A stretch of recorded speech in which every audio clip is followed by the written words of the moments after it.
Trust is fragile. You can spend years building it, yet it only takes one moment, one act of cruelty, to shatter it forever. For 12 years I thought my wife, Hannah, and I shared that trust. We weren't perfect, but we had built a life together, 2 kids, a home, countless memories that I believed meant something. But behind the smiles and the routines, Hannah had been hiding secrets. It began with little things. She became more secretive with her phone, guarded when texts came late at night. Her laughter no longer belonged to me. It belonged to someone on the other end of those glowing screens.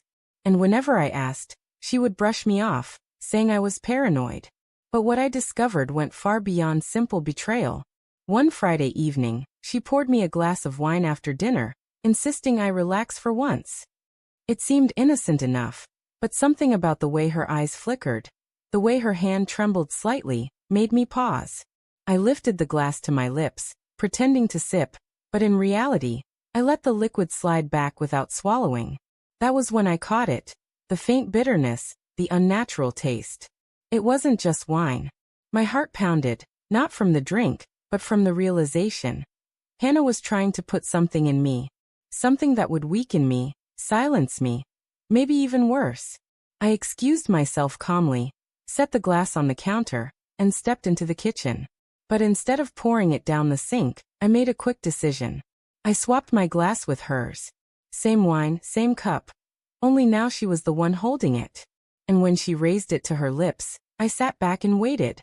At first, Hannah didn't notice. She sipped casually, her eyes darting toward me, clearly expecting me to start feeling the effects. She even smiled faintly, as though victory was only a few minutes away. But then something changed. Her smile faltered. Her hand, the same one that had lifted the glass so confidently, began to tremble. She set it down quickly, licking her lips as though the taste was off. Her eyes widened, confusion first, then dread. I stayed silent, watching every flicker of emotion cross her face. "What's wrong?" I asked, keeping my voice calm, even curious. She shook her head quickly, forcing a laugh. "Nothing, just maybe the wine's a little strong tonight." But her breathing grew shallow, her fingers tapping nervously against the table. She knew. She had expected me to be the one squirming in discomfort, maybe collapsing in front of her. Instead, she was the one unraveling.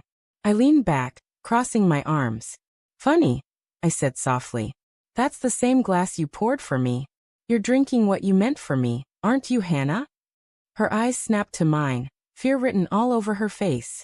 She opened her mouth to deny it, but no words came out. Her lips trembled, her face pale as the truth crushed her. All the lies, the late-night calls, the sudden coldness, it all made sense now. She hadn't just been cheating. She had been plotting, trying to get rid of me so she could move on freely with whoever she was seeing behind my back. But now the plan had flipped.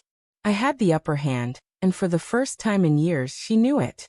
Hannah's breathing quickened as she pushed the glass away from her, as if distance could erase what she had done. Her voice cracked when she finally spoke. "Daniel, it's not what you think. But lies sound different when the mask is already off." "Not what I think." I asked quietly. "You put something in my drink. You watched me lift it, waiting for me to go down. That's exactly what I think it is." Her eyes filled with panic. She reached across the table, desperate to grab my hand, but I pulled it back. For the first time, she wasn't in control. For the first time, she was the one exposed. "I didn't mean to," she started. I cut her off. "Didn't mean to what? Kill me? Get rid of me so you and your lover could walk away free?" Her silence was louder than any confession. I stood slowly, my chair scraping against the floor. "You should know something, Hannah. I swapped the drinks before you ever touched yours. You're the one who just swallowed your own betrayal." Her face drained of color. She stumbled to her feet, gripping the edge of the table for balance. The confidence, the arrogance she once carried, it all shattered in that instant. But here's the twist. I hadn't poisoned her. I hadn't stooped to her level. What she had poured into that glass was nothing more than a crushed sedative. Enough to make me drowsy, easy to manipulate, maybe even dangerous behind the wheel. I knew because I'd tested the residue before swapping. So I let her panic. I let her sweat. imagining every possible consequence of her own scheme. Finally, I leaned in close and whispered, "You've been caught, Hannah. And tonight, you're the one exposed. I'll be speaking to my lawyer in the morning. Divorce. Full custody. And trust me, your little boyfriend won't save you when the truth comes out." Her lips parted, but no words came. Only fear. And as I walked out of that room, leaving her shaking behind me, I realized the sweetest revenge wasn't the swap. It was letting her destroy herself.